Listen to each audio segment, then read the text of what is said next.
Hello students, I'm Saket Bajpayee, Director of Prayas Physics Classes, Dehradun.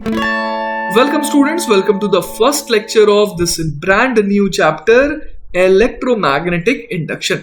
बच्चों इस lecture में हम लोग देखने वाले हैं मेजरली मैग्नेटिक फ्लक्स के बारे में.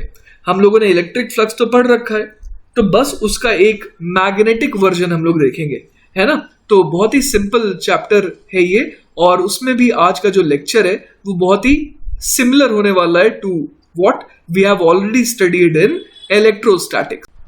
तो चलिए शुरुआत करते हैं. In the early 1800s the only current producing devices were voltaic cells, है ना. ये आप केमिस्ट्री में भी पढ़ते होंगे कि ये जो वोल्टाइक सेल हैं वो क्या करते हैं, which produced small currents by dissolving metals in acids. तो इस पर्टिकुलर तरीके से वो क्या करते हैं, करंट को प्रोड्यूस करते हैं, लेकिन करंट बहुत ज्यादा नहीं हो पाता है. These were the forerunners of present day batteries, है ना. आज के जो बैटरीज हैं वो इसी सिद्धांत के ऊपर बेस्ड है. इन 1820 हम लोगों ने पढ़ा था पिछले चैप्टर में कि Oersted found that magnetism was produced by current carrying wires. तो उस समय लोगों को ये लगा कि अरे अगर यहां पर मैग्नेटिज्म जो है वो करंट के थ्रू प्रोड्यूस किया जा सकता है, तो इसका उल्टा भी तो कहीं ट्रू नहीं है. उन्होंने ये सोचना चालू कर दिया. The question arose as to whether electricity could be produced from magnetism. The answer was provided in 1831 by two physicists, है ना. 1831 में माइकल फैराडे और जोसेफ हेनरी, इन दोनों ने ये आंसर प्रोवाइड करा है हमारे को. और मजेदार चीज ये है कि माइकल फैराडे ने ये काम करा इंग्लैंड में और जोसेफ हेनरी ने करा यूनाइटेड स्टेट में, और दोनों एक दूसरे को जानते नहीं थे, पर दोनों सेम कंक्लूजन पर एक तरीके से पहुंचे, है ना. Each working without knowledge of the other, their discovery change the world by making electricity commonplace, powering industries by day and lighting cities at night. तो बच्चों इसके बारे में हम लोग पूरे चैप्टर में पढ़ेंगे, पर इन सारी चीजों को समझने के लिए सबसे पहली चीज जो हमारे को रिक्वायर्ड होगी वो है मैग्नेटिक फ्लक्स. तो बहुत ज्यादा डिटेल में इसके ऊपर चर्चा नहीं करेंगे हम लोग, क्योंकि हम लोगों ने इलेक्ट्रिक फ्लक्स पढ़ रखा है.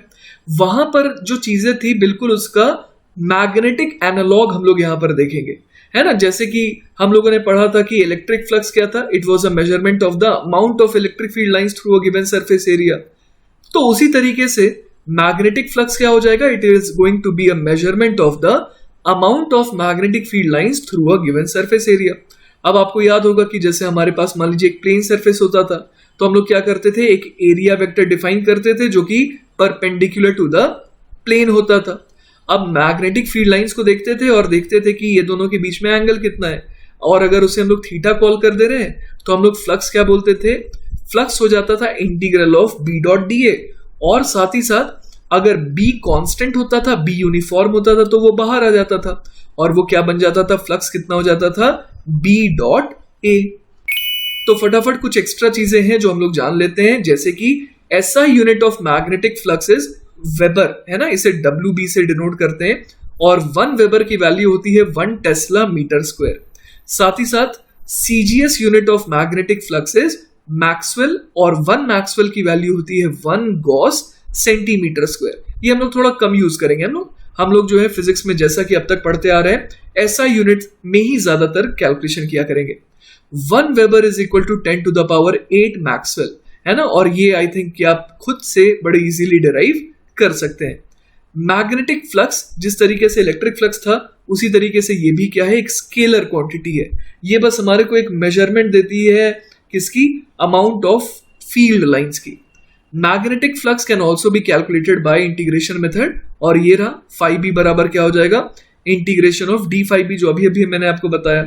और dimensional formula of magnetic flux जो है वो बड़े आराम से हम लोग निकाल सकते हैं. उसकी वैल्यू होती है ml square t to the power -2 a to the power -1.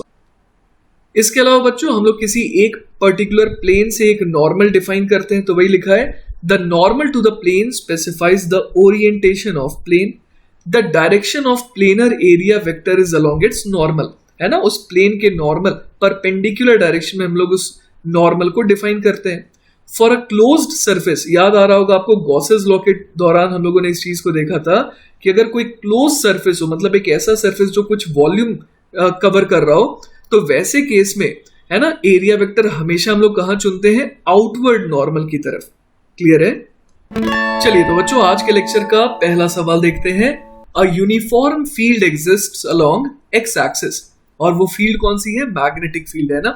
Find the flux through a square loop of side small a inclined at 60 degree to the x axis as shown. तो हम लोग देख पा रहे हैं यहाँ पर कि ये जो प्लेन है ना, वो हॉरिजॉन्टल से, मैं एक्सजेड प्लेन को हॉरिजॉन्टल कह रहा हूं, उससे ये कितने एंगल बना रही है, 60 डिग्री बना रही है। ठीक है, तो बच्चों मैं आपको तरीका याद दिलाता हूं किस तरीके से हम लोग काम किया करते थे इलेक्ट्रिक फ्लक्स के साथ, है ना। उसी तरीके से हम लोग मैग्नेटिक फ्लक्स को भी निपटा सकते हैं। आप देखिए कि मैग्नेटिक फील्ड लाइंस की डायरेक्शन कैसी है, पॉजिटिव एक्स एक्सिस के अलोंग, है ना। तो ये पॉजिटिव एक्स के अलोंग मैंने यहाँ पर फील्ड लाइंस ड्रॉ कर दी। अब आप देखिए कि ये जो ABCD है ना, उसको मैंने इस लाइन से डिनोट कर दिया, क्योंकि जब हम लोग देखेंगे उसे कहां से, Z एक्सिस की तरफ से, है ना, इधर से जब देखेंगे तब हमारे को ये कैसा दिखाई देगा, ये ABCD प्लेन ये एक लाइन की तरह दिखाई देगा, है ना। A और B, A के पीछे B छिप जाएगा और D के पीछे C छिप जाएगा, कुछ इस तरीके से ये एक लाइन की तरह दिखाई देगा। तो हम लोग ये समझ पा रहे हैं बच्चों कि जितनी फील्ड लाइंस है ना, जितनी फील्ड लाइंस इस ABCD लूप के थ्रू निकल करके जा रही है, वो एक्चुअली एंटर कहां से कर रही है, वो एक्चुअली एंटर कर रही है इस ABCD लूप के प्रोजेक्शन ऑन वाई एक्सिस, है ना। वाई एक्सिस पे अगर मैं प्रोजेक्शन लूं ABCD का, है ना, तो उस पर्टिकुलर एरिया से जितनी फील्ड लाइंस क्रॉस करेंगी वही तो सारी जाएंगी किसके थ्रू, ABCD लूप के थ्रू। क्लियर है ये बात? और हमें पता है कि फ्लक्स जो है वो किसका मेजरमेंट होता है, नंबर ऑफ फील्ड लाइंस का crossing through an area.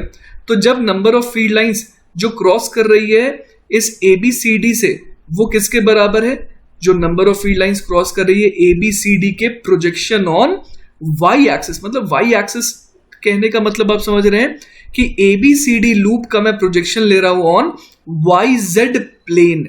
Clear है ये बात? तो उस तरीके से निकालना ज्यादा इजी पड़ेगा। तो ये हो जाएगा बच्चों मेथड नंबर 1। मैं सिंपली एरिया ऑफ ABCD इसको मैं कितना कह सकता हूं, आप देखिए बेसिकली ABCD तो एक स्क्वायर है और उसका एरिया कितना हो जाएगा, साइड का square which is A square, है ना।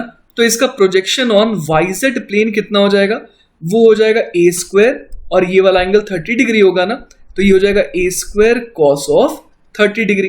तो ये हो गया प्रोजेक्शन, है ना। तो अब इस प्रोजेक्शन को मैं मल्टीप्लाई कर दूंगा किससे, अगर मुझे फ्लक्स निकालना है तो मैं इस projected area A square cos 30 degree कितना होता है, √3/2। तो मैं इस प्रोजेक्टेड एरिया को मल्टीप्लाई कर दूंगा किससे, सिंपली जो magnetic field, uniform magnetic field की स्ट्रेंथ है which is equal to B। तो B से मल्टीप्लाई कर दूंगा तो ये फ्लक्स आ जाएगा। आप समझ पा रहे हैं ऐसा क्यों मैं कर पा रहा हूं, क्योंकि आप देखिए कि जब मैं उसका प्रोजेक्शन ले रहा हूं, है ना, तो आप समझ पा रहे होंगे कि जो मैग्नेटिक फील्ड है वो ऐसी है, और एरिया वेक्टर जो है इस पर्टिकुलर प्रोजेक्शन का वो भी तो ऐसा ही है ना। इसको मैं A' कह दे रहा हूं, और A' क्या है, A' जो है वो ये प्रोजेक्शन है ना, प्रोजेक्टेड एरिया है। तो जो कि B और इस प्रोजेक्टेड एरिया के बीच में एंगल कितना है, 0 डिग्री। तो मैं बड़े आराम से कह सकता हूं कि फ्लक्स हो जाएगा B.A, मतलब B into area into cos of 0 degree. Clear है ये बात? तो मेथड नंबर 1 से, है ना, मेथड 1 अगर मैं चुनूं तो उसके हिसाब से फ्लक्स कितना आ रहा है, वो आ जाएगा BA स्क्वायर √3/2। और बच्चों एक और चीज का ध्यान दीजिएगा, चूंकि सवाल में बोला नहीं गया था कि पॉजिटिव एरिया किसे लेना है, तो मैंने पॉजिटिव एरिया की जो डायरेक्शन है ना, वो ये वाली चुनी है। ठीक है, तो जिस वजह से हम लोग देख पा रहे हैं कि B और A इनके बीच में एंगल कैसा है, इनके बीच में एंगल एक्यूट है, तो इसीलिए फ्लक्स जो है वो कैसा आ रहा है, पॉजिटिव आ रहा है।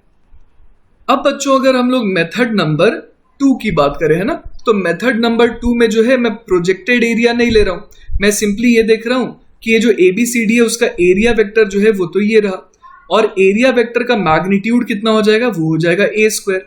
साथ ही साथ मैग्नेटिक फील्ड जो है वो पॉजिटिव एक्स एक्सिस के अलोंग है। तो हम लोगों ने क्या चुन लिया इस बार कि ABCD एरिया जो है उसका एरिया वेक्टर ये रहा, है ना, क्योंकि सवाल में तो कुछ भी मेंशन नहीं था कि कौन सा लेना है, तो मैंने ये चुन लिया और इसमें कोई दिक्कत नहीं है। तो अब हम लोग क्या बोल देंगे बच्चों, हम लोग बोल देंगे कि फ्लक्स हो जाएगा B vector dot A vector, और बी वेक्टर का मैग्नीट्यूड है बी, एरिया वेक्टर का मैग्नीट्यूड है ए स्क्वायर, और मैग्नेटिक फील्ड और एरिया वेक्टर के बीच में एंगल कितना है 60 डिग्री। तो I should write cos of 60 degree. 60 degree ही है ना, आइए एक बार चेक कर लेते हैं। ये रहा एरिया वेक्टर और ये रहा मैग्नेटिक फील्ड, है ना। तो ये अगर 60 डिग्री है तो ये 60 डिग्री हो जाएगा, मतलब हम लोग गलत हैं, है ना। यहां पर जो एंगल है वो कितना आएगा 30 डिग्री आएगा, ठीक है। तो यहां पर हम लोग लिख देंगे cos ऑफ 30 डिग्री, क्योंकि ये एंगल 60, तो आप समझ पा रहे हैं ये एंगल 60, तो ये वाला एंगल कितना हो जाएगा 30 डिग्री। क्लियर है। तो हम लोग समझ पा रहे हैं कि फ्लक्स जो है उसकी वैल्यू कितनी आ जाएगी, फाई बी आ जाएगा बी ए स्क्वायर √3/2, है ना। तो हम लोग देख पा रहे हैं कि आंसर जो है वो दोनों ही मेथड से बिल्कुल सेम आ रहा है, और खैर आना भी चाहिए था, ठीक है। चलिए बच्चों, तो नेक्स्ट सवाल देखते हैं। अगला सवाल है, an infinitely long wire carries current I naught along positive z axis. Find flux through the right angled isosceles triangular region coplanar with the wire as shown. तो जैसा कि आप देख पा रहे हैं, ये जो ट्राइंगल है और ये जो वायर है वो दोनों क्या है, सेम प्लेन में है। Current is I not in the wire, और हमारे को क्या निकालना है, हमारे को निकालना है फ्लक्स थ्रू दिस ट्राइंगल, ठीक है। तो बच्चों इस सवाल को सॉल्व करने के लिए एक काम करते हैं। मैंने जो है इनटू द प्लेन, है ना, इनटू द प्लेन मैंने जो डायरेक्शन है उस डायरेक्शन में चुन लिया एरिया वेक्टर, ठीक है। और अब आप देखिए कि जो करंट है वो ऊपर की तरफ है, तो उसकी वजह से जो फील्ड आएगी वो भी क्या होगी, इनटू द प्लेन, है ना। तो इस तरीके से हम लोग समझ पा रहे हैं कि अगर मैंने इस तरीके से नॉर्मल वेक्टर को डिफाइन किया तो जो फ्लक्स है वो क्या आएगा, पॉजिटिव आएगा। और ये मैं डिसाइड कर सकता हूं इस सवाल में, क्योंकि ये दिया नहीं है कि हमें पॉजिटिव एरिया किस डायरेक्शन में लेना है, ठीक है।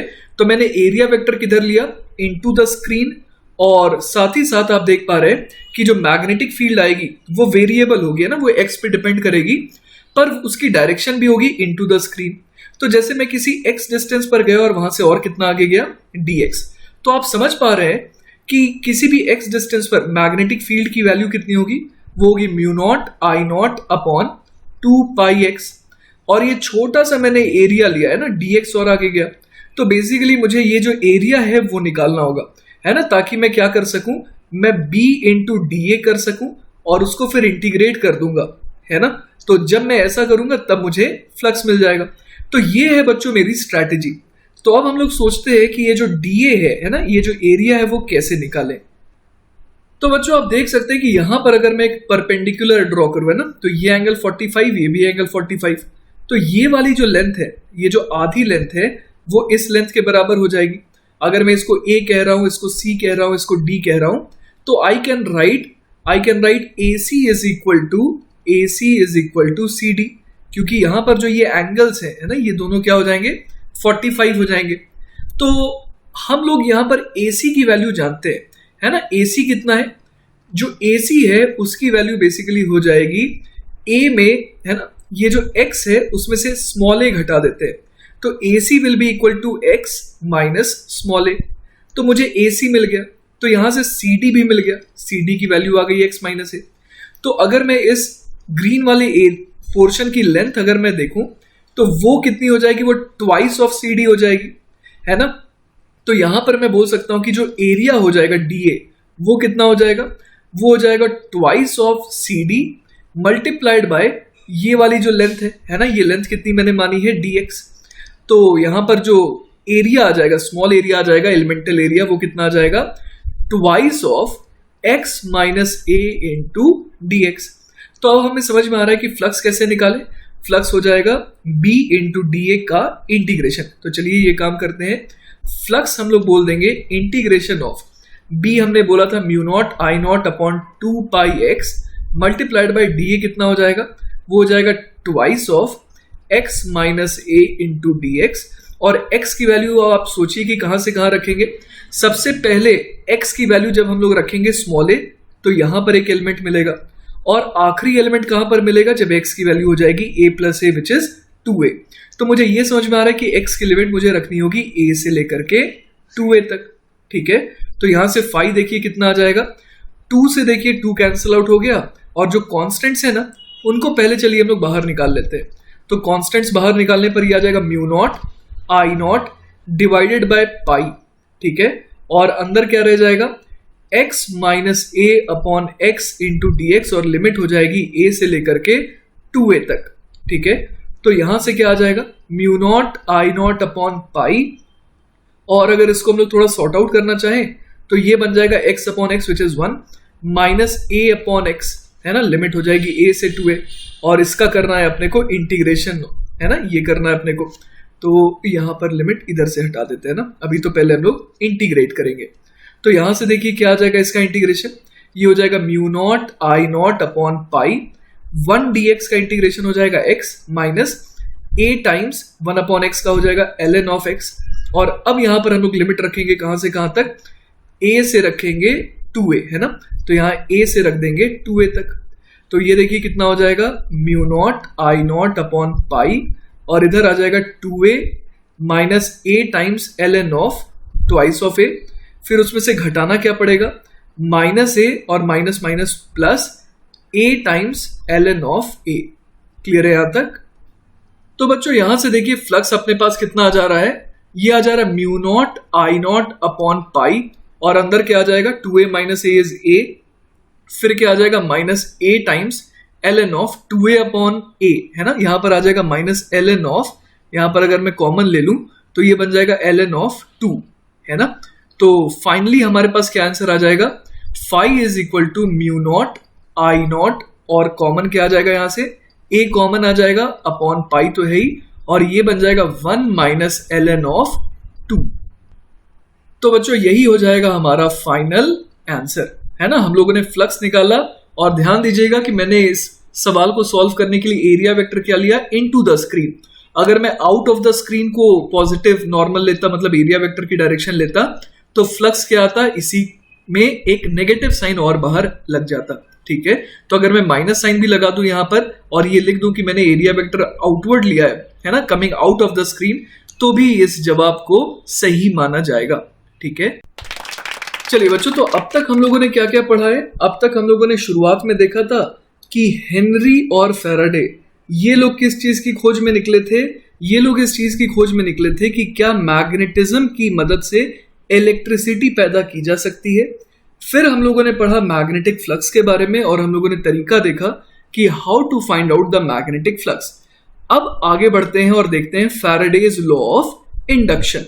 तो देखिए हुआ क्या, Faraday and Henry both discovered that electric current can be produced, है ना, ये उन्होंने हासिल कर लिया था, can be produced in a wire simply by moving a magnet in और out of a coiled part of the wire. जैसे कि आप देख सकते हैं इस डायग्राम में, ये जो हाथ है उसने इस मैग्नेट को होल्ड कर रखा है, और वो कॉइल की तरफ आ रहा है ना, जैसे कि आप देख पा रहे हैं ये जो हाथ है वो इस मैग्नेट को टुवर्ड्स द कॉइल ले जा रहा है। तो ऐसा जैसे ही किया गया, तो यहां पर देखा गया कि करंट जो है वो तो रजिस्टर हुई। नो बैटरी और other voltage source is needed, only the motion of a magnet in a wire loop. तो आप देख पा रहे हैं यहाँ जो कॉइल है ये सिंपली जो है वो एमीटर से कनेक्टेड है ना, और यहां पर हम लोग देख पा रहे हैं कि कोई भी बैटरी नहीं है, फिर भी यहां पर रीडिंग जो है वो आई है। दे found that voltage is caused, और या फिर बेहतर कहें तो क्या हुआ, वोल्टेज जो है वो इंड्यूस हुआ, पहले तो नहीं था पर किसी एक्सटर्नल चीज की मदद से इसके अंदर प्रकट हो गया, और induced by the relative motion between a wire and a magnetic field. तो बेसिकली ये जो मैग्नेट है वो क्या अपने साथ एसोसिएटेड रखता है, मैग्नेटिक फील्ड। तो ये नोटिस करा क्या कि मैग्नेटिक फील्ड, है ना, यहां पर देखिए लिखा भी हुआ है कि voltage is induced whether the magnetic field of a magnet moves near a stationary conductor और the conductor moves in a stationary magnetic field, है ना। यहां पर जो फील्ड है ना, ये जो फील्ड है जब वो एसोसिएटेड इस लूप से चेंज हो रही है ना, बेसिकली हो क्या रहा है, ये जब मैग्नेट को इसके पास ला रहा है इस लूप के पास, तो जो magnetic field associated with this loop है जिसको हम लोग फ्लक्स कहते हैं, उसमें क्या आ रहा है, चेंज आ रहा है ना। तो जब भी ऐसा फर्क आ रहा है तो वोल्टेज जो है वो इंड्यूस हो रहा था, जिसकी वजह से यहां पर करंट भी फ्लो कर रहा था। क्लियर है ये बात। तो अभी हम लोग वही देख रहे हैं कि अगर आप मैग्नेट को मान लीजिए रोक के रखेंगे ना, तो क्या होगा, फील्ड लाइन अभी भी एसोसिएटेड है लूप से, लेकिन उसमें कोई भी परिवर्तन नहीं आ रहा है। इस पूरे के पूरे चैप्टर में ये जो परिवर्तन वर्ड है ना, इसका बहुत सिग्निफिकेंस है। जब हम लोग मैग्नेट को इसकी तरफ ला रहे हैं या मैग्नेट को इससे दूर ले जा रहे हैं, तो हम लोग बेसिकली क्या चेंज कर रहे हैं? हम लोग मैग्नेटिक फ्लक्स को चेंज कर रहे हैं, क्योंकि मैग्नेटिक फील्ड जो है ना, वो जो एसोसिएटेड है इस लूप से, वो लगातार चेंज हो रही है। लेकिन अगर आप मैग्नेट को होल्ड करके रखेंगे तो कोई भी करंट यहां पर रजिस्टर नहीं होगा। और वही यहां लिखा है, the results are the same for same relative motion. चाहे आप मैग्नेट को कॉइल की तरफ ले जाएं या मैग्नेट को रोके रखिए, सिर्फ आप कॉइल को मूव करिए तो भी यहां पर करंट रजिस्टर हो रही है। तो बच्चों उसी को देखिए यहां पर डायग्राम के थ्रू दिखाया गया है। जैसे जो पहला केस है उसमें देखिए क्या हो रहा है कि जो नॉर्थ पोल है उसको ले जाया गया किसकी तरफ? कॉइल की तरफ, है ना। तब आप देखिए कि करंट जो है ना, इस गैल्वेनोमीटर में डिटेक्ट हुआ है ना। और उसकी डायरेक्शन आप देख लीजिए ना, ये जो करंट की डायरेक्शन है वो किस तरीके की है। अब दूसरे केस में क्या किया गया? इसी मैग्नेट को अब इस कॉइल से पीछे खींचा गया, है ना, कॉइल से दूर किया गया मैग्नेट को। तो देखिए करंट की डायरेक्शन क्या हासिल हुई कि करंट की डायरेक्शन रिवर्स हो गई। ठीक है। अब देखिए क्या किया गया अगले तीसरे केस में, साउथ पोल को जो है ले जाया गया किसकी तरफ? लूप की तरफ।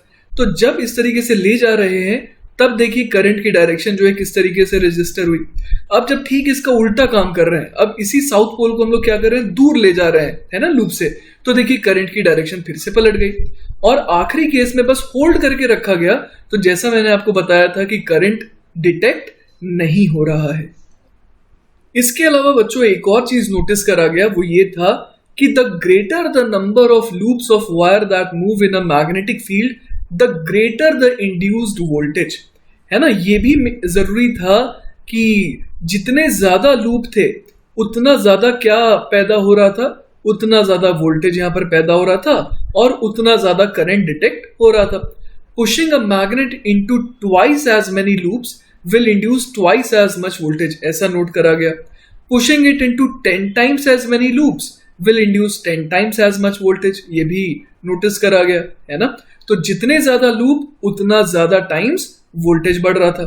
It may seem that we get something for nothing simply by increasing the number of loops in a coil of wire, है ना। ऐसा आपको लग सकता है कि आपने तो कुछ किया ही नहीं, सिर्फ नंबर ऑफ लूप्स बढ़ा दिए। तो लूप्स बढ़ा देने से क्या हो गया? लूप्स बढ़ा देने पर आपको वोल्टेज ज्यादा मिला, और वोल्टेज ज्यादा मिला मतलब एनर्जी ज्यादा मिली। लेकिन अगर आप यहां पर ये देखेंगे कि but assuming that the coil is connected to a resistor और other energy dissipating device, we don't, है ना। ऐसा नहीं है कि एनर्जी जो है अचानक से प्रकट हो गई। क्यों? Because we find that it is more difficult to push the magnet into a coil made up of a greater number of loops. जितने ज्यादा लूप हैं उनके थ्रू, है ना, मैग्नेट को ले जाना भी एक मुश्किल टास्क है। तो एनर्जी वहां पर यूज हो भी रही है ना। ऐसा नहीं कि हमने कुछ किया नहीं और एनर्जी पैदा हो गई। हमें उस मैग्नेट को ले जाने में, है ना, मुश्किल पैदा हो रही है जब नंबर ऑफ लूप्स हम लोग क्या कर दे रहे हैं? बढ़ा रहे हैं। ठीक है। तो देखिए बच्चों यही सारी चीजें यहां पर शो करी गई है। एक पहले डायग्राम में तो ये शो करा गया है कि अगर मैग्नेट को हम लोग पास लाएंगे इस लूप के तो करंट इंड्यूस होगा। दूसरे डायग्राम में ये शो करा गया है कि अगर हम लोग लूप को पास लाएंगे इस मैग्नेट के तो भी करंट इंड्यूस होगा। साथ ही साथ वो जो नंबर ऑफ लूप्स वाली बात मैंने कही थी वो भी देख लीजिए, है ना। जब हम लोगों ने नंबर ऑफ लूप्स बढ़ा दिए तब क्या हुआ? तब जो करंट रजिस्टर हुआ वो ज्यादा हुआ। तो वही चीज देखिए पहले डायग्राम में दिया हुआ है कि जब शुरुआत में 2 लूप थे तो करंट कुछ ऐसा रजिस्टर हुआ। ठीक है। उसके बाद क्या हुआ? जब हम लोग यहां पर होल्ड करके रखे हैं मैग्नेट को तब कोई भी करंट रजिस्टर नहीं हो रहा है। लेकिन अब तीसरे केस में क्या हो रहा है? तीसरे केस में ऐसा हो रहा है कि हम लोग जो मैग्नेट है ना, उसको इस बार ऑपोजिट डायरेक्शन में ले जा रहे हैं as compare to the first diagram. और साथ ही साथ हम लोगों ने नंबर ऑफ लूप्स भी क्या कर दिए? बढ़ा दिए। तो इस बार जो करंट रजिस्टर हुआ वो और ज्यादा हुआ और साथ ही साथ उसकी डायरेक्शन भी क्या हो गई? पलट गई। तो बच्चों जैसा कि हम लोगों ने अभी पढ़ा था कि फैराडे और हेनरी इन लोगों के एक्सपेरिमेंट के थ्रू क्या उन्होंने हासिल करा था कि they found that it was more difficult to push the magnet into a coil made up of a greater number of loops. तो वही यहाँ पर डायग्रामेटिकली शो किया गया है कि इस लड़की को इस मैग्नेट को इस लूप में ले जाने में बहुत ज्यादा एफर्ट लग रहा है। ठीक है। एक मजेदार चीज मैं आपको बताता हूं बच्चों, यहां पर क्या हुआ था ना कि जब इस तरीके से हम लोग ढेर सारे लूप यूज करते हैं तो इन सारे लूप को जो है इंसुलेट करना बहुत जरूरी है, वरना क्या होगा कि एक लूप दूसरे लूप से अगर टच कर जाएगी तो फिर शॉर्ट सर्किट हो जाएगा। तो जब ये एक्सपेरिमेंट परफॉर्म हुआ था ना, जब हेनरी साहब ने ये एक्सपेरिमेंट परफॉर्म करा था, तो उनको जरूरत थी कुछ ऐसे मटेरियल की जो इन वायर्स को क्या कर दे, इंसुलेट कर दे। तो उसके लिए उन्होंने अपनी वाइफ से मांगा था, उनका जो शादी का जो जोड़ा होता है ना, वो एक्चुअली सिल्क का था उनका, तो वो उन्होंने उनसे मांगा था। रोते रोते उन्होंने दे तो दिया, और उसकी मदद से ही एक्सपेरिमेंट फिर उन्होंने परफॉर्म किया था, जिससे कि उन्होंने ढेर सारे कॉइल का यूज किया था। ऑल राइट, तो बच्चों अब समझने की कोशिश करते हैं कि इस लड़की को इतनी परेशानी क्यों हो रही है मैग्नेट को नीचे ले जाने में। क्योंकि हो क्या रहा है कि जब ये इसे नीचे ले जा रही है ना, तो जिस समय ये मैग्नेट मोशन में है उस समय क्या हो रहा है, हम लोगों ने देखा कि इन लूप्स में करंट इंड्यूस हो रहा है। वैसे तो ईएमएफ वोल्टेज इंड्यूस हो रहा है, और उन वोल्टेजेस की मदद से क्या इंड्यूस हो रहा है, यहाँ पर करंट इंड्यूस हो रहा है। अब उन करंट्स की वजह से क्या हो रहा है, जो हम लोगों ने पढ़ रखा है पहले, कि करंट की वजह से एक मैग्नेटिक फील्ड क्रिएट हो रही है। और वो मैग्नेटिक फील्ड क्या कर रही है, ये जो मैग्नेट है ना, जो ये लड़की पकड़ करके नीचे ले जाना चाह रही है, उसको क्या कर रही है, वो धक्का दे रही है ऊपर की तरफ, जिसकी वजह से इस मैग्नेट को नीचे जाने में तकलीफ हो रही है। तो वही यहां लिखा है, this is because the induced voltage makes a current. ये हम लोगों ने अभी अभी देखा था कि यहां पर जो है, जो वोल्टेज इंड्यूस होगा इन लूप्स में, उसकी वजह से, चूंकि ये क्लोज लूप है तो करंट भी इंड्यूस होगा, और जिसकी वजह से ये क्या बन जाता है, ये एक इलेक्ट्रोमैग्नेट बन जाता है, जो क्या करने लगता है, which repels the magnet in our hand. ठीक है, more loops mean more voltage, which means we do more work to induce it, है ना। जितने ज्यादा लूप होंगे उतना ज्यादा यहाँ वोल्टेज इंड्यूस होगा, और उतना ज्यादा क्या होगा, हमारे इस मैग्नेट को रिपल्शन फील होगा। The amount of voltage induce depends on how fast the magnetic field lines are entering और लीविंग द कॉइल, है ना। Very slow motion produces hardly any voltage at all. अगर ये बहुत धीरे धीरे ले जाना चाहेंगी तो इनको कोई खास दिक्कत नहीं आएगी, लेकिन अगर ये जल्दी नीचे ले जाना चाह रही है, या फिर आप सोचिए कि ये इस मैग्नेट को क्या करे, मान लीजिए कि यहां से ड्रॉप कर दे, तो ड्रॉप करने पर ना बच्चों, ये जो मैग्नेट है ये जी से नीचे नहीं जाएगा, इसका एक्सेलरेशन जो है वो जी से क्या रहेगा, कम रहेगा, क्योंकि उस पर एक ऊपर की तरफ भी फोर्स लग रहा है। और वो ऊपर की तरफ, अब हम लोग समझ गए कि फोर्स किसकी वजह से लग रहा है, वो जो मैग्नेटिक फील्ड क्रिएट हो रहा है किनकी वजह से, इन लूप में जो करंट पैदा हुआ उनकी वजह से। Quick motion induces a greater voltage. This phenomenon of inducing voltage by changing the magnetic field in a coil of wire is called electromagnetic induction। तो चलिए बच्चों, अब हम लोग इस कंडीशन में आ गए हैं कि हम लोग फैराडेज लॉ को समझ सके। बेसिकली फैराडेज लॉ की स्टेटमेंट है, the magnitude of the EMF E induced in a conducting loop is equal to the rate at which the magnetic flux phi b through that loop changes with time। है ना, हमें ये पता है कि जो इंड्यूस्ड ईएमएफ है वो किस पे डिपेंड कर रहा है, कि किस रेट से फ्लक्स जो है वो बेसिकली चेंज हो रहा है। तो ईएमएफ की स्टेटमेंट हो गई minus d phi B upon D T, है ना। यहां पर नेगेटिव साइन जो है वो ऑपोजिशन को बताता है कि बेसिकली वो इस चेंज को क्या करना चाह रही है, ऑपोज करना चाह रही है। और इस नेगेटिव साइन को हम लोग और अच्छे से समझेंगे थोड़ी ही देर में, जब हम लोग पढ़ेंगे लेंजेज लॉ। ठीक है, अब देखिए हम लोगों ने ये भी देख रखा था कि जब नंबर ऑफ टर्न्स है ना, या नंबर ऑफ लूप्स जो है वो बढ़ जाते हैं तो क्या होता है, इंड्यूस्ड ईएमएफ भी बढ़ जाता है ना। तो वही यहां लिखा है कि if we change the magnetic flux through a coil of n turns and induced EMF appears in every turn, है ना, हर एक टर्न में इंड्यूस्ड ईएमएफ अपीयर होता है। और total EMF induced in the coil वो कितना हो जाएगा, it is the sum of these individual induced EMF. मतलब कि अगर मान लीजिए कि 3 टर्न है तो तीनों में ईएमएफ इंड्यूस होगा। ठीक है, और उन सबको अगर ऐड कर देंगे तो वो क्या आ जाएगा, total EMF induced in the coil. ठीक है, तो वही यहां लिखा है, if the coil is tightly bound so that the same magnetic flux phi b passes through all the turns, the total EMF induced in the coil is वो हो जाएगा minus N d phi B upon D t. और अगर ऐसा नहीं हुआ कि सब में सेम मैग्नेटिक फ्लक्स नहीं हुआ, तो हम लोग क्या करेंगे, हर एक लूप को इंडिविजुअली ट्रीट करेंगे और हम लोग सारे के सारे इंड्यूस्ड ईएमएफ को सिंपली ऐड करते चले जाएंगे। जैसे E1 बराबर minus d phi one by D t, E2 बराबर minus d phi two by D t, इस तरीके से सबको ऐड कर देंगे। ठीक है, तो बच्चों अब हम लोग आ जाते हैं लेंजेस लॉ में, जो कि कब आया था ये लॉ? ये आया था after Faraday proposed his law of induction.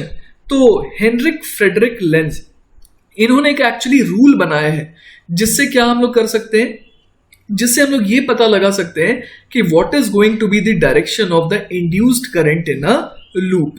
तो उनका कहना है कि an induced current has a direction, मतलब जो करंट इंड्यूस हो रहा है उसकी डायरेक्शन कुछ इस तरीके से होगी, such that the magnetic field due to the current, magnetic field जो अब क्रिएट होने वाली किसकी वजह से, उस लूप में जो करंट आई है ना, ध्यान से सुनिएगा, उस लूप के अंदर जो करंट इंड्यूस हुई है उसकी वजह से जो मैग्नेटिक फील्ड आने वाली है ना, वो क्या करेगी, it is going to oppose, किसको अपोज करेगी, the change in the magnetic flux that induces the current. मतलब कि ये लड़ाई लड़ेगी, किसके साथ लड़ाई लड़ेगी भाई? बात ये है कि कॉइल को, है ना, सिंपल सी बात ये है कि कॉइल को ये अच्छा नहीं लग रहा कि उस कॉइल से फ्लक्स एसोसिएटेड जो था उसमें कोई परिवर्तन आए। ठीक है, अगर फ्लक्स डाउनवर्ड डायरेक्शन में है ना, जैसे कि मान लीजिए मैं ये लूप ले रहा हूं और यहां पर नॉर्थ पोल है ना, एक मैग्नेट है जिसका नॉर्थ पोल यहां पर है। अब हम लोग समझ पा रहे हैं कि फील्ड लाइंस कुछ इस तरीके की है। अब जब ये नॉर्थ पोल और पास आ रहा है तो क्या हो रहा है, तो फ्लक्स जो है वो ऑब्वियस है कि और ज्यादा बढ़ेगा, क्योंकि नॉर्थ पोल जितना पास रहेगा इस लूप के उतना ज्यादा जो है हम लोग समझ पा रहे हैं कि मैग्नेटिक फील्ड लाइंस और ज्यादा इससे पियर्स करेंगी।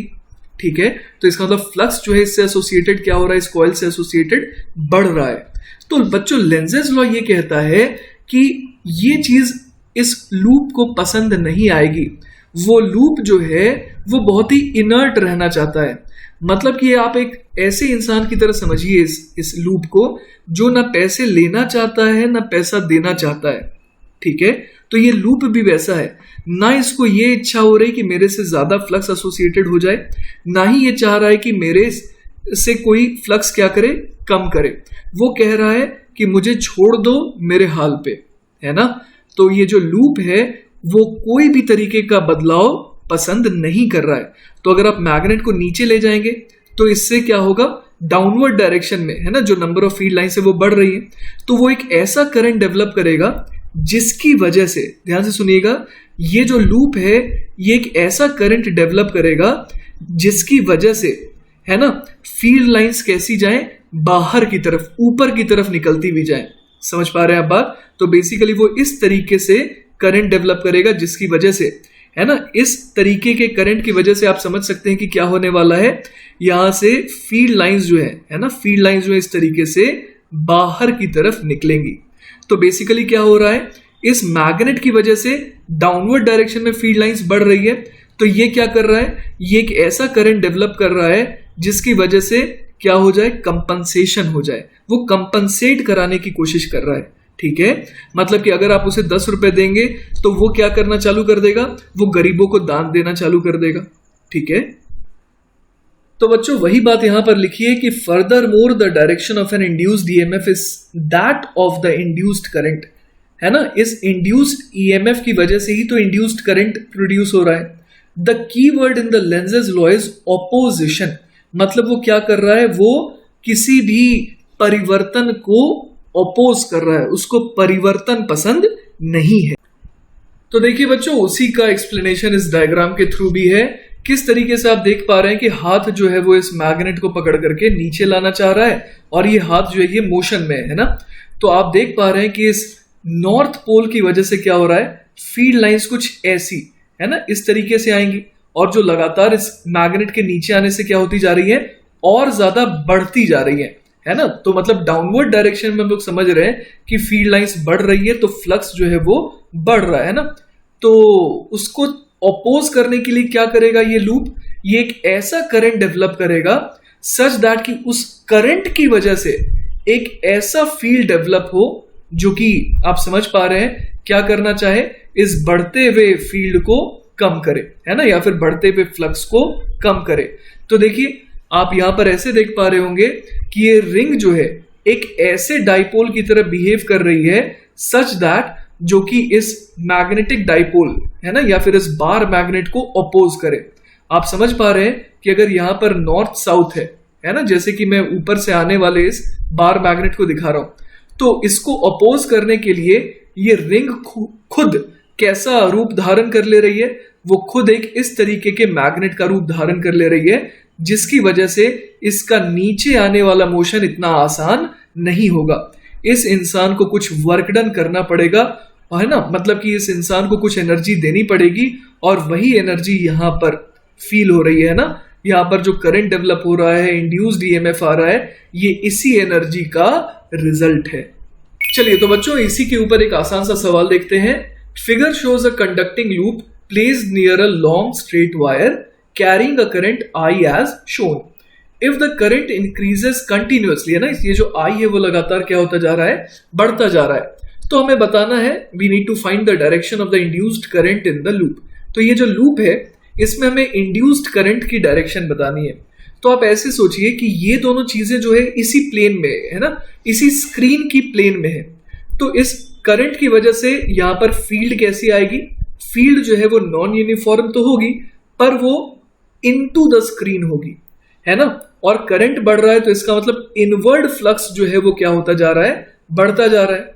तो अगर इनवर्ड फ्लक्स बढ़ रहा है ना, अंदर की तरफ जो फील्ड लाइंस है वो बढ़ रही है, जिसकी वजह से इनवर्ड फ्लक्स बढ़ रहा है, तो क्या होगा, तो ये जो हमारा लूप है ना, ये कोशिश करेगा एक ऐसा करंट डेवलप करने का जिसकी वजह से फील्ड लाइंस बाहर की तरफ निकले।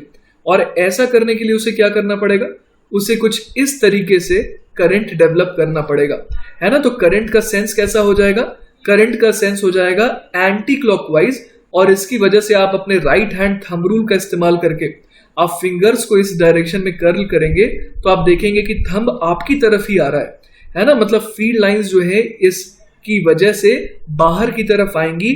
और अब हम लोग समझ पा रहे हैं कि by Lenz's law this is going to oppose the change, है ना। इस लूप को परिवर्तन पसंद नहीं आएगा, और अगर परिवर्तन पसंद नहीं आ रहा है तो वो इस तरीके से करंट डेवलप करना चाहेगा सच दैट कि एक कैसी फील्ड डेवलप हो जो क्या करे, जो कि इस बढ़ती हुई फ्लक्स को क्या करे, कम कर सके। ठीक है, तो बच्चों एक काफी सिमिलर सवाल हम लोग देख पा रहे हैं, जैसा पिछला कॉन्सेप्ट हमने देखा था उसके काफी सिमिलर एक सवाल है। A bar magnet is dropped through a horizontal aluminium ring along the axis of the ring. What will be direction of induced current in the loop for the observer shown? What will be the direction of magnetic force experienced by the bar magnet? तो हमारे को ये पता है कि ये जो loop है ये किस तरीके के मैग्नेट में कन्वर्ट होने की कोशिश करेगी, एक ऐसे मैग्नेट में जिसका नॉर्थ पोल ऊपर रहेगा, है ना। तो बेसिकली कुछ ऐसा होने वाला है कि अगर ऊपर से ये नॉर्थ साउथ इस तरीके का मैग्नेट आ रहा है तो ये जो लूप है ना, वो एक ऐसे मैग्नेट की तरह बिहेव करेगी जिसका नॉर्थ पोल ऊपर है और साउथ पोल इधर है।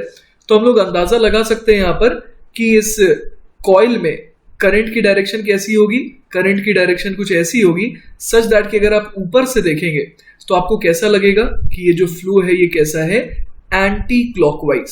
क्लियर है ये बात। और the direction of magnetic force experienced by the bar magnet, तो ये जो बार मैग्नेट है ऊपर वाला, इस पर फोर्स कैसा लगेगा, ऊपर की तरफ लगेगा, क्योंकि इसके नीचे आने से क्या हो रहा है, इसके नीचे आने से ही तो सारी दिक्कत चालू हो रही है ना। अगर ये नीचे आ रहा है तो उससे फ्लक्स में चेंज आ रहा है और चेंज पसंद नहीं है इस लूप को।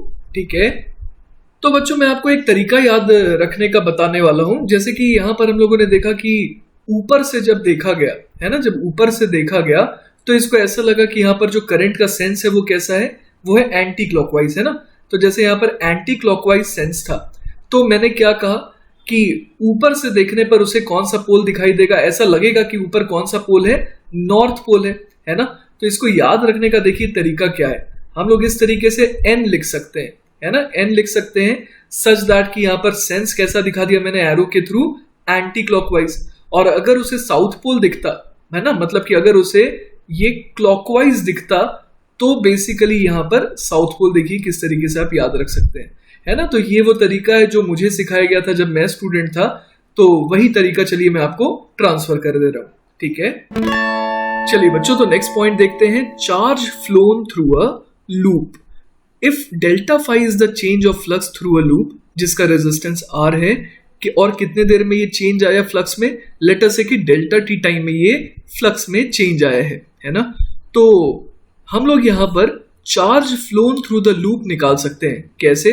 तो हम लोग यहाँ पर जानते हैं ना कि करंट क्या हो जाएगा, वो हो जाएगा ईएमएफ डिवाइडेड बाय रेजिस्टेंस, और ईएमएफ कितना होता है, वो होता है minus of D phi by D T. तो उसको आर से डिवाइड कर देंगे तो ये करंट आ जाएगा।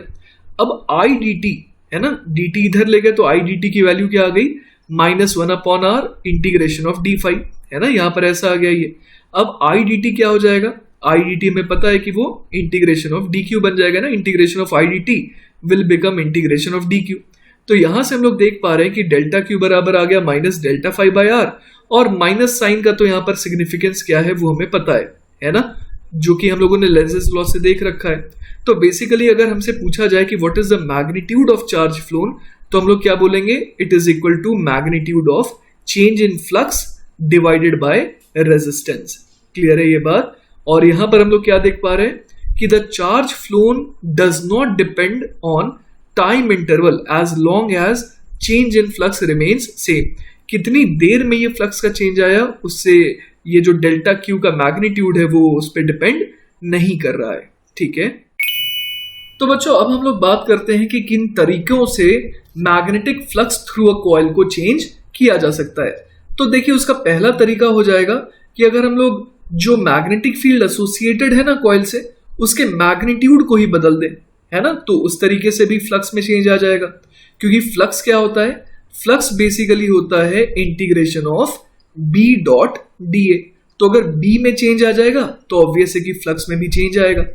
दूसरा तरीका क्या है, change either the total area of the coil और the portion of that area that lies within the magnetic field, है ना। जैसे कि यहां पर दिया हुआ है कि अगर हम लोग क्या करें, किसी कॉइल को एक्सपैंड करने लगे, मतलब उसके एरिया को बड़ा करने लगे, तो क्या होगा, ऑब्वियस है कि एसोसिएटेड फ्लक्स बढ़ जाएगा, है ना। या फिर मान लीजिए कि हमारे को पता है कि किसी एक पर्टिकुलर रीजन में मैग्नेटिक फील्ड है ना, इतने रीजन में मैग्नेटिक फील्ड है, तो अब हम लोग क्या कर सकते हैं, अब हम लोग किसी कॉइल को मान लीजिए इस तरीके से ले जाएंगे, तो क्या होगा, धीरे धीरे करके उसका कुछ कुछ एरिया जो है वो एंटर करना चालू करेगा, है ना।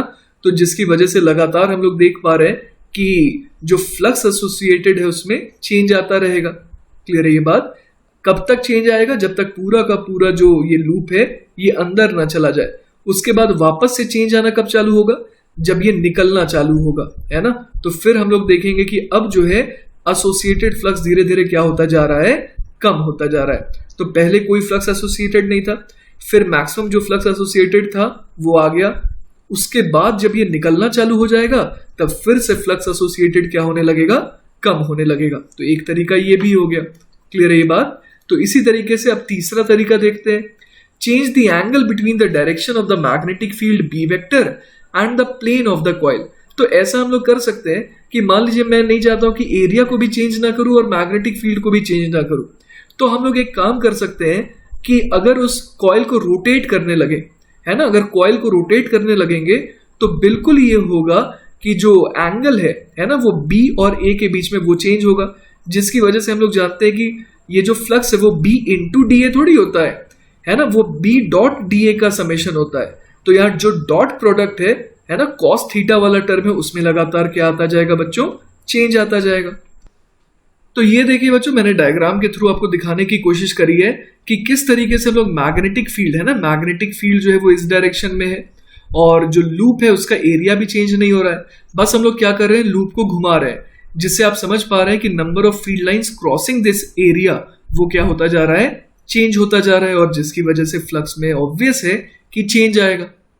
तो देखिए बच्चों, जो पहला अप्रोच था है ना कि to change the magnitude B of the magnetic field within the coil, तो उसके ऊपर एक सवाल करते हैं। सवाल है, there exists a uniform magnetic field B vector is equal to B not into t k cap in a reason.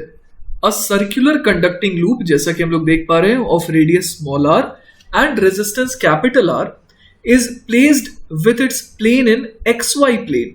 Determine, और पहला पार्ट है the current through the loop and sense of the current, और दूसरे part में पूछा गया है tension as a function of time. तो देखिए बच्चों, मैं ऐसे किसी सवाल को किस तरीके से करता हूं। सबसे पहले आप देखिए कि मुझे ये पता है कि ईएमएफ बराबर होता है minus of D phi upon D t. बहुत ध्यान से देखिएगा क्योंकि ये पहली बार है जब मैं आपको सिखा रहा हूं, है ना, ये सॉल्व कैसे करते हैं। मेरा ये अप्रोच रहता है बच्चों कि मैं मैग्नीट्यूड ऑफ ईएमएफ निकालता हूं, मतलब कि mod of D phi by D t, मैं सिंपली ये निकाल लेता हूं। ऐसा मैं क्यों करता हूं? क्योंकि लेंजेज लॉ की मदद से मैं ये समझ लेता हूं कि बैटरी किस तरीके से यहां पर मैं दिखा सकता हूं, या फिर करंट की डायरेक्शन क्या होगी वो मैं दिमाग लगा करके बता देता हूं। ठीक है, तो पहले तो ईएमएफ का मैग्नीट्यूड निकालते हैं। तो ईएमएफ का जो मैग्नीट्यूड है ना, वो कितना हो जाएगा? वो बेसिकली हो जाएगा magnitude of D phi upon D t. और फ्लक्स कितना है? फ्लक्स है basically B not into t into area, है ना, पाई आर स्क्वायर। तो मैं लिख दूंगा डी ऑफ फ्लक्स, फ्लक्स हो जाएगा B not into t into pi into are square, है ना, D phi by d T. Clear है ये बात? तो यहां से ईएमएफ का मैग्नीट्यूड कितना आ जा रहा है?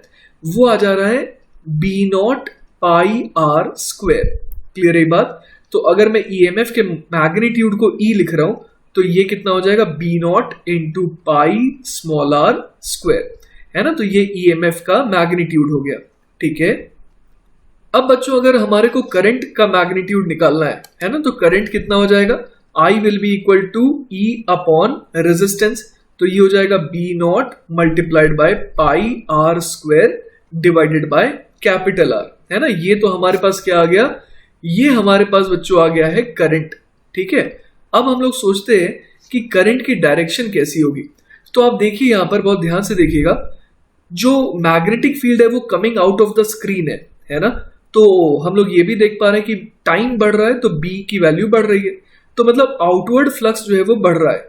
तो ये करंट ऐसा डेवलप करना चाहेगा जिसकी वजह से एक फील्ड कैसी आए? इनटू द स्क्रीन आए। तो अगर इनटू द स्क्रीन करंट ये फील्ड चाहिए तो वो करंट की डायरेक्शन कैसी होनी चाहिए? करंट का सेंस कैसा होना चाहिए? वो होना चाहिए क्लॉकवाइज। क्लियर है बात? तो हमारा जवाब क्या हो जाएगा कि आई की वैल्यू होगी B naught pi r square upon R, और इसका सेंस होना चाहिए क्लॉक वाइज, इस पर्टिकुलर तरीके से जैसे हम लोग देख रहे हैं, है ना। हमारे नजरिए से ये कैसा आना चाहिए? क्लॉकवाइज आना चाहिए। ठीक है, चलिए तो बच्चों अब तक हम लोगों ने निकाल लिया कि करंट जो है कुछ इस तरीके से फ्लो कर रहा है ना। अब अपने को क्या निकालना है? अब अपने को टेंशन निकालना है। तो टेंशन निकालने के लिए काम करते हैं, कोई भी आप एक एलिमेंट यहां पर ले लीजिए ना। इस तरीके से मैंने एक छोटा सा एलिमेंट यहां पर ले लिया। अब इस एलिमेंट को जरा देखिए और आपको ये दिखेगा कि करंट तो इस तरीके का है और मैग्नेटिक फील्ड बाहर की तरफ है। तो जब मैं आई इंटू लेटर से कि इसकी लेंथ डीएल है, अगर मैं आई इंटू डीएल क्रॉस बी करूंगा तो उसकी डायरेक्शन कैसी आ रही है? उसकी डायरेक्शन टुवर्ड्स द सेंटर आ रही है। क्लियर है ये बात? और उसका मैग्नीट्यूड कितना आ रहा है? डीएफ बराबर आ जा रहा है आई डीएल इंटू बी। यहां पर बी क्या है? Magnitude of the magnetic field, जो कि बी नॉट इंटू टी है। अब इसी तरीके से अगर मैं एक और एलिमेंट यहां पर लूं, है ना, सिमेट्रिक तरीके से मैंने एक और एलिमेंट यहां पर लिया, तो इस पर हम लोग देख सकते हैं कि यहां पर भी करंट जो है किस तरीके से फ्लो कर रहा है। यहां पर भी करंट जो है क्लॉकवाइज सेंस में फ्लो कर रहा है। तो हम लोग यहां पर ये कह सकते हैं कि जो फोर्स आएगा, है ना, इस एलिमेंट, छोटे से एलिमेंट पर, डीएल लेंथ के एलिमेंट पर जो फोर्स आएगा वो आएगा आई इंटू डीएल क्रॉस बी, और उसकी भी डायरेक्शन हम लोग राइट हैंड थंब रूल से देख पा रहे हैं कि टुवर्ड्स द सेंटर ही है ना। तो इन दोनों फोर्सेस की डायरेक्शन टुवर्ड्स द सेंटर है, और हम लोग देख पा रहे हैं कि सिमेट्री से ये दोनों एक दूसरे के कौन से कंपोनेंट को कैंसिल आउट कर रहे हैं?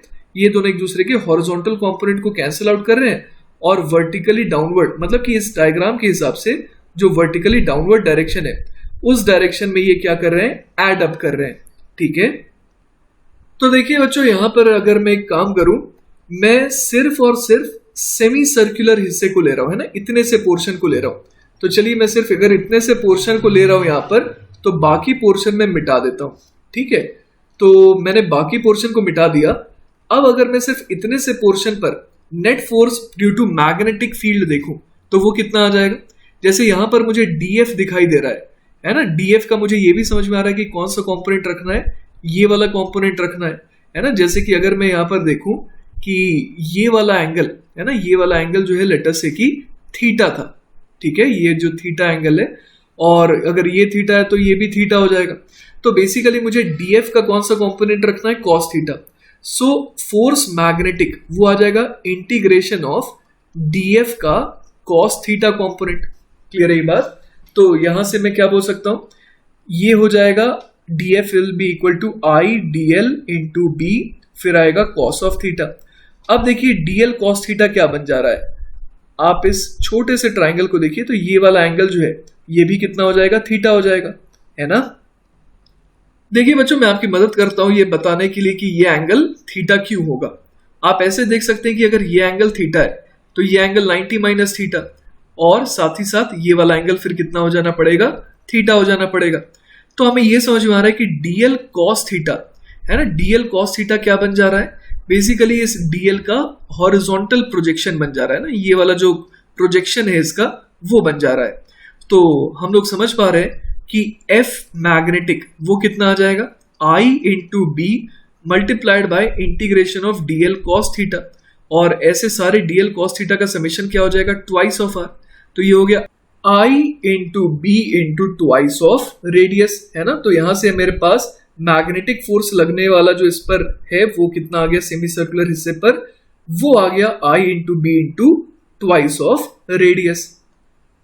तो बच्चों, जैसा कि मैंने सिर्फ और सिर्फ सेमी सर्कुलर हिस्सा लिया था, तो हम देख पा रहे हैं कि सेमी सर्कुलर हिस्से पर मैग्नेटिक फील्ड की वजह से इस तरीके से डाउनवर्ड डायरेक्शन में कितना फोर्स लग रहा है, I into B into twice of r. तो जो बाकी की रिंग है वो इस तरीके से है ना, इस पर फोर्स लगा रही होगी, यहां पर और यहां पर इस तरीके से फोर्स लगा रही होगी, और वो कितना लगा रही होगी, लेटर से कि ये फोर्स कैपिटल एफ है। तो यहां से कैपिटल एफ की वैल्यू कितनी आ जाएगी, बेसिकली 2f ऊपर की तरफ, इस डायग्राम के हिसाब से मैं कह रहा हूं कि 2f ऊपर की तरफ, और वो किसको बैलेंस कर रहा है, I into B into twice of small r को।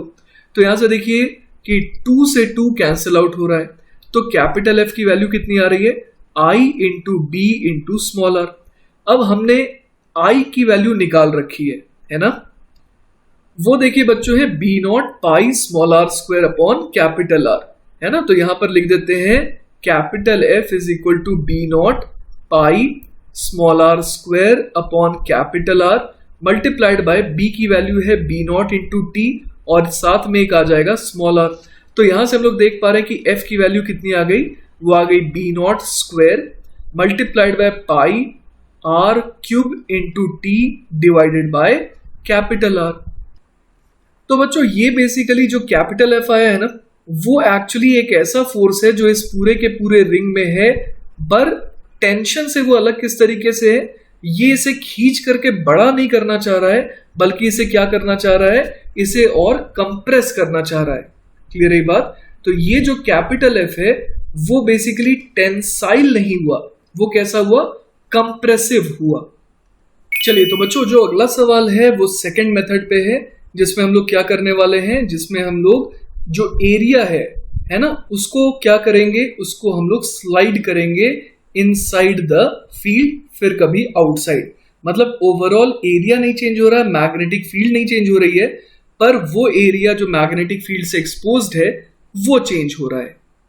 तो देखते हैं बच्चों सवाल क्या कह रहा है। The magnetic field B shown in the figure is directed into the plane of the paper ACDA, है ना, ये ACDA, ये हमारे पास क्या है, एक सेमी सर्कुलर कंडक्टिंग लूप है जिसका रेडियस स्मॉल आर है और सेंटर जो है वो O पर है। The loop is now made to rotate clockwise, ठीक है, with a constant angular velocity omega about an axis passing through O and perpendicular to the plane of the paper. The resistance of the loop is capital R. Obtain an expression for the magnitude of the induced current in the loop. और साथ ही साथ हमें एक और काम करना है, plot a graph between the induced current I and omega t for 2 periods of rotation. तो बच्चों ये एक बहुत ही प्यारा सवाल है, आइए इसको डिस्कस करते हैं। तो बच्चों इस सवाल को बेसिकली हमें दो पार्ट में तोड़ना पड़ेगा। सबसे पहला पार्ट है पार्ट ए, जब क्या हो रहा है, जब हम लोग देख पा रहे हैं कि पहले तो कोई भी हिस्सा मैग्नेटिक फील्ड से एक्सपोज नहीं था ना, अब ये जब घूम रहा है ना इस तरीके से, तो क्या होता जा रहा है, कुछ हिस्सा मैग्नेटिक फील्ड से एक्सपोज्ड हो रहा है। मतलब कि मैग्नेटिक फ्लक्स जो है वो अभी क्या हो रहा है, ये जो ए पार्ट है उसमें मैग्नेटिक फ्लक्स जो है वो लगातार बढ़ता जा रहा है। ठीक है, तो मान लेते हैं कि थीटा एंगल से ये अंदर एंटर कर चुका है। तो हम लोग फ्लक्स कितना कह सकते हैं, फ्लक्स बेसिकली हम लोग कह सकते हैं जो एरिया है ना, जो एरिया है ये वाला, उसको मल्टीप्लाई करना होगा किससे, मैग्नेटिक फील्ड से। तो यहां हम लोग लिख देते हैं बी मल्टीप्लाइड बाय, अब ये एरिया कितना हो जाएगा, तो ये एरिया हो जाएगा theta upon 2 pi into radius का स्क्वायर। और इसके अलावा बच्चों हम लोग ये भी कह सकते हैं कि ईएमएफ का मैग्नीट्यूड है ना, ईएमएफ का मैग्नीट्यूड कितना हो जाएगा, D phi by D T है ना, D phi by D T का मॉड। तो यहां पर हम लोग क्या लिख सकते हैं कि जो ईएमएफ है ना, उसका मैग्नीट्यूड हो जाएगा rate of change of flux. तो यहां पर देखिए क्या क्या चीजें कांस्टेंट है, बी पाई से पाई तो ऑलरेडी कैंसिल आउट हो गया है, आर स्क्वायर अपॉन 2 ये तो कांस्टेंट है, अब आ जाएगा सिर्फ D theta upon D T है ना, ये जो थीटा है वही तो रह गया। तो D theta upon D T जो है वो देखिए सवाल में अपने को दे रखा है ना, कि किस रेट से थीटा इस पर्टिकुलर केस में क्या हो रहा है, बढ़ रहा है ना, थीटा जो है वो बढ़ रहा है, और किस रेट से बढ़ रहा है, ओमेगा से। तो यहां पर हम लोग लिख सकते हैं बच्चों कि ये आ जाएगा B R square upon 2 multiplied by omega. तो ईएमएफ का मैग्नीट्यूड इतना आ गया है ना। अब हम लोग सोचते हैं करंट की डायरेक्शन पे। तो करंट की डायरेक्शन देखिए कैसी होनी चाहिए, सबसे पहले नाम एक बार देख लेते हैं, ये ए है ना, तो यहां पर मैं ए लिख देता हूं, यहां पर ओ, यहां पर डी है देखिए, और यहां पर क्या है, सी है। तो आप सोचिए यहां पर लेंजेज लॉ लगा करके कि फ्लक्स जो है वो लगातार बढ़ता जा रहा है, लेकिन इनटू द स्क्रीन है ना, इनटू द स्क्रीन में ये फ्लक्स बढ़ रहा है। तो ये कोशिश क्या करेगा कि एक ऐसी फील्ड डेवलप करे जो कि बाहर की तरफ निकले, और बाहर की तरफ निकलने के लिए उसको कैसा करंट प्रोड्यूस करना होगा, ये इस तरीके का है ना, जिसको हम लोग कह सकते हैं देख करके कि ये एंटी क्लॉकवाइज सेंस का करंट होगा, है ना। अगर ऐसा करंट होगा तभी तो एक मैग्नेटिक फील्ड डेवलप होगी जो कि कैसी होगी, बाहर की तरफ निकलती भी।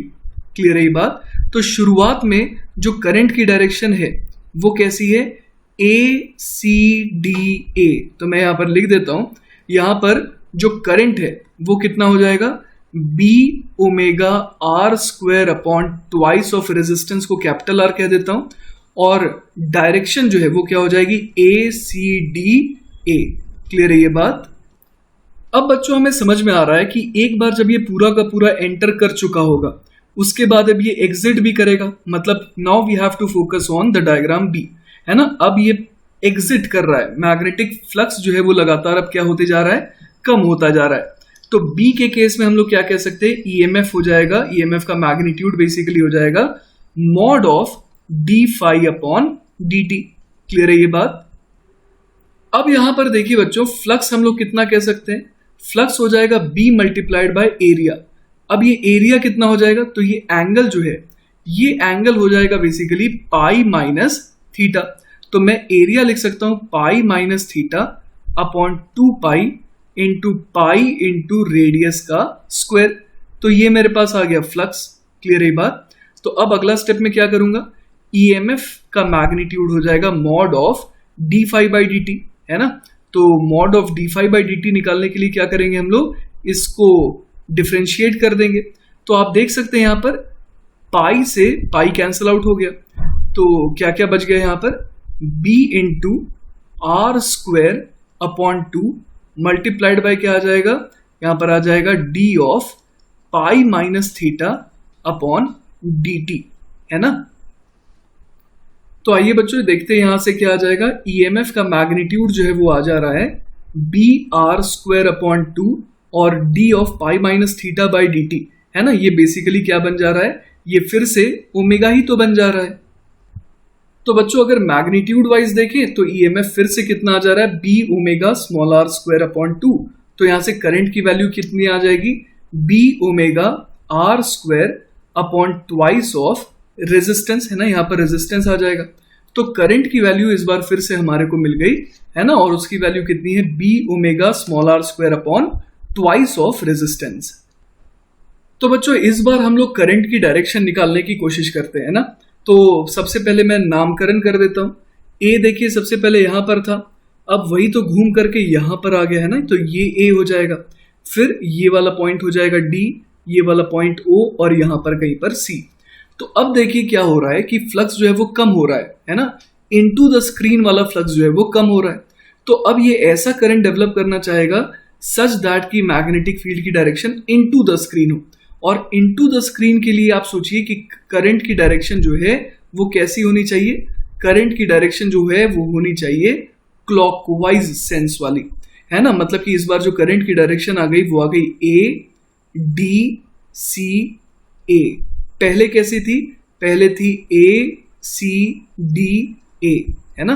आपको याद होगा कि पहले ये वाला पॉइंट जो है ये ए था, ये तो ओ था ही, फिर ये डी था और यहां पर सी था। तो हम लोग देख पा रहे हैं कि पहले ए सी डी ए था और इस बार ए डी सी ए हो गया। मतलब करंट की डायरेक्शन क्या हो गई बच्चों, पलट गई, है ना। तो अगर मैं एक करंट को पॉजिटिव कह रहा हूं तो दूसरे केस में करंट को क्या कहना पड़ेगा, नेगेटिव कहना पड़ेगा। और यही कारण है बच्चों कि हमारा जो फाइनल आंसर है वो कुछ ऐसा आएगा। आइए मैं आपको ये आंसर एक्सप्लेन कर देता हूं। हमने देखा था कि जब थीटा की वैल्यू पाई हो जा रही थी, ये ओमेगा टी बेसिकली क्या है, ये थीटा ही तो है।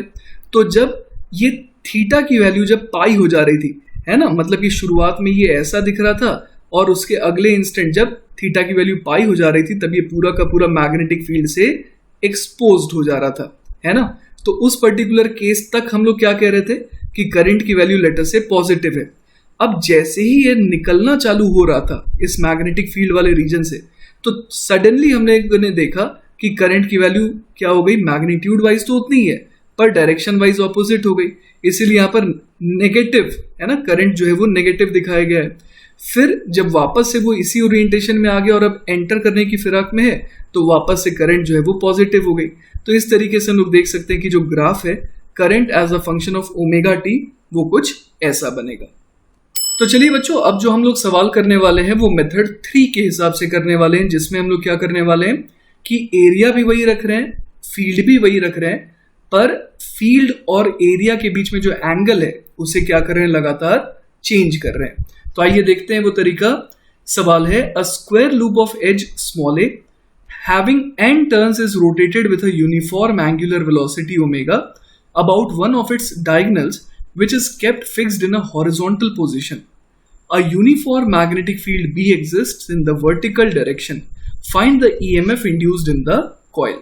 तो देखिए बच्चों यहाँ पर हम लोग देख पा रहे हैं कि जो मैग्नेटिक फील्ड है उसकी डायरेक्शन क्या है, वर्टिकली डाउनवर्ड है ना, मतलब कि इनटू द स्क्रीन है। और ये जो हमारे पास जो कॉइल है ना, फिलहाल ये जो स्क्वायर लूप है ना, इसमें एक तो चीज ध्यान दीजिएगा बच्चों की n टर्न्स है ना, नंबर ऑफ टर्न्स जो है वो n है। और इसे इस डायगोनल के अबाउट क्या किया जा रहा है, ओमेगा से घुमाया जा रहा है। और यहाँ पर ये भी दिखाया है कि about one of its diagonals which is kept fixed in a horizontal position. तो ये जो डायगोनल है ये बेसिकली हॉरिजॉन्टल पोजीशन में फिक्स्ड है। तो बच्चों एक छोटा सा अजम्पशन ले सकते हैं हम लोग, चूंकि सवाल में दिया नहीं है इसलिए हम लोग ये एज्यूम कर सकते हैं कि t बराबर 0 पर लेटर से कि थीटा बराबर 0 था। थीटा बराबर 0 होने का मतलब क्या हुआ कि मैं ये मान रहा हूं कि शुरुआत में ये जो हमारे पास स्क्वायर लूप है ना वो कैसी थी, वो बिल्कुल हॉरिजॉन्टल थी, ठीक है, और मैग्नेटिक फील्ड कैसी थी, वर्टिकल थी। तो मैं एरिया वेक्टर जो है उसको मान रहा हूं वर्टिकली डाउनवर्ड डायरेक्शन में, है ना। एरिया वेक्टर जो है किस डायरेक्शन मान रहा हूं, वर्टिकली डाउनवर्ड डायरेक्शन में। मतलब मैं ये मान रहा हूं कि शुरुआत में जो एरिया वेक्टर है और जो मैग्नेटिक फील्ड वेक्टर है वो दोनों क्या थे, पैरेलल थे, सेम डायरेक्शन में थे। तो इसीलिए मैंने यहां लिखा t बराबर 0 पर थीटा बराबर 0। थीटा क्या है, theta is the angle between the area vector and the magnetic field vector. Clear है ये बात।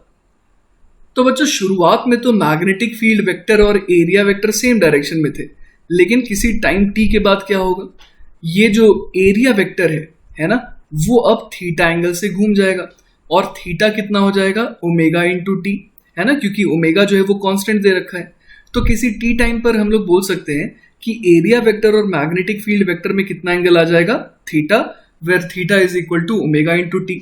तो यहां पर मैं एक काम करता हूं बच्चों, फ्लक्स लिख देता हूं as a function of time. तो फ्लक्स कितना हो जाएगा, B into A into cos of theta, है ना। अब एक बार सवाल में देख लेते हैं कि डेटा क्या क्या दे रखा है। सवाल में मैग्नेटिक फील्ड की स्ट्रेंथ B दे रखी है और एरिया क्या हो जाएगा, एरिया हो जाएगा A स्क्वायर। और एक और चीज ध्यान देने वाला एक है कि नंबर ऑफ टर्न्स कितने हैं, N है।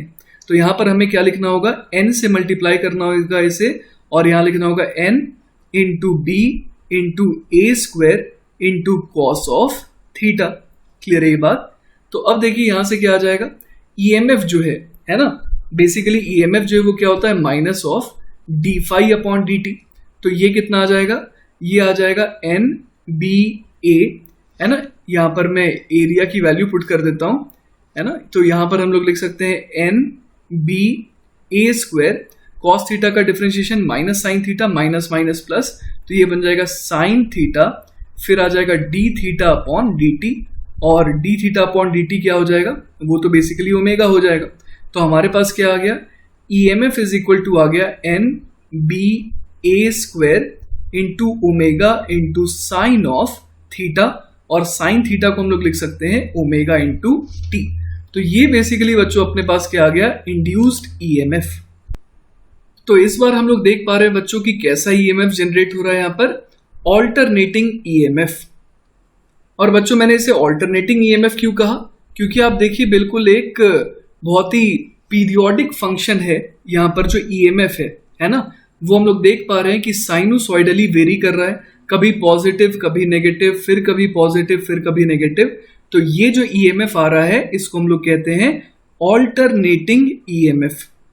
तो बच्चों आज के लेक्चर का आखिरी सवाल देखते हैं। सवाल है, कंसिडर अ कॉइल जिसका एरिया कैपिटल ए है, रेजिस्टेंस कैपिटल आर है, and the number of turns जो है वो कैपिटल एन है, held perpendicular to a uniform magnetic field of strength capital B.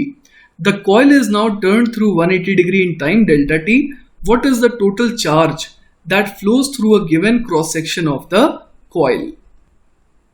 तो बच्चों हम लोग देख पा रहे हैं कि अगर आपने एरिया वेक्टर को 180 डिग्री से टर्न करा है ना। मैं आपको एक एग्जांपल देता हूं यहां पर।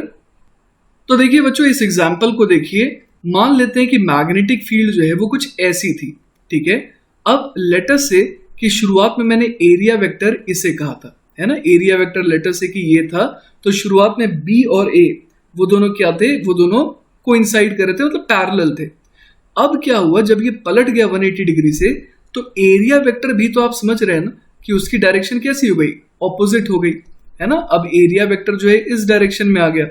तो हमारे को ये समझ में आ रहा है कि पहले अगर फ्लक्स में लिख पा रहा था B इंटू ए, और यहाँ तो नंबर ऑफ टर्न्स N है, तो पहले अगर मैं N इंटू बी इंटू ए लिख पा रहा था, तो अब मैं नया फ्लक्स क्या लिखूंगा, N into B into A with a negative sign, क्योंकि एरिया वेक्टर और बी वेक्टर के बीच में एंगल कितना आ गया, 180 डिग्री।